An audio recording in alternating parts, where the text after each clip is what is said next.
उत्तर प्रदेश के कानपुर जिले के एक छोटे शहर सरसौल में स्थित एक ब्राह्मण परिवार के बीच खुशियों का माहौल था। इसकी वजह थी उनके घर एक बालक का जन्म होना, जिसका नाम रखा गया अनिरुद्ध कुमार पांडे।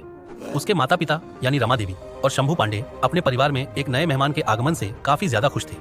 अब चूंकि ये ब्राह्मण परिवार था, इसलिए हमेशा से ही घर में भगवान की भक्ति और पूजा पाठ का माहौल बना रहता था।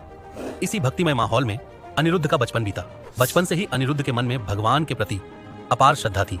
जब अन्य बच्चे खेल में मग्न रहते, तब वो ईश्वर की आराधना में लीन रहा करता। और फिर एक दिन जब वो एक संत से मिला, तो उस संत ने उसके जीवन की दिशा ही बदल गई। उसने अपना घर, परिवार और सांसारिक मोह त्याग कर भक्ति के पथ पर चलने का संकल्प ले लिया। और आज जीवन के 53 वर्ष पूरे करने के बाद उस बालक अनिरुद्ध को हम प्रेमानंद जी महाराज के नाम से जानते हैं। कहते हैं कि भारत भूमि पर जब जब अधर्म बढ़ता है, तब तब संत और महापुरुषों का अवतरण होता है। हमारे देश में हर काल हर युग में कई मशहूर और प्रभावशाली संत महात्मा हुए हैं। अब कलयुग में भी इन दिनों ऐसे ही एक दिव्य संत प्रसिद्ध हुए हैं, जिनका नाम है श्री प्रेमानंद जी महाराज।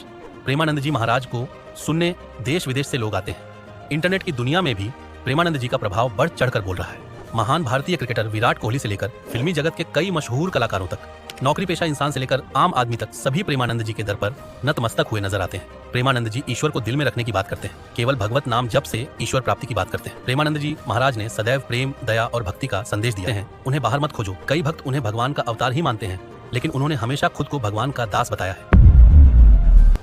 युवावस्था में ही घर परिवार और सांसारिक मोहमाया त्याग कर प्रेमानंद जी महाराज काशी चले आए, जहां उन्होंने महादेव की भक्ति में खुद को समर्पित कर दिया। जीवन का एक लंबा अरसा ऐसे सन्यासी के रूप में बिताने के दौरान उन्होंने कई चुनौतियों का सामना किया। इस दौरान कई बार भूखे रहे, प्यासे सोए, लेकिन कभी भी इसे अपने भक्ति के मार्ग में बाधा नहीं बनने दिया। वो निरंतर भगवत भक्ति में लगे रहे। कहते हैं कि जब आपकी भक्ति सच्ची हो तो भगवान आपकी जरूर सुनते हैं। प्रेमानंद जी के जीवन में भी तब बदलाव आया जब उन्हें काशी से वृंदावन जाने की प्रेरणा मन में जगी। ऐसा कहा जाता है कि एक रोज एक अजनबी संत ने प्रेमानंद महाराज को मथुरा में एक रासलीला कार्यक्रम में आने का न्योता दिया, मगर प्रेमानंद महाराज इसमें जाने के मूड में जरा भी नहीं थे।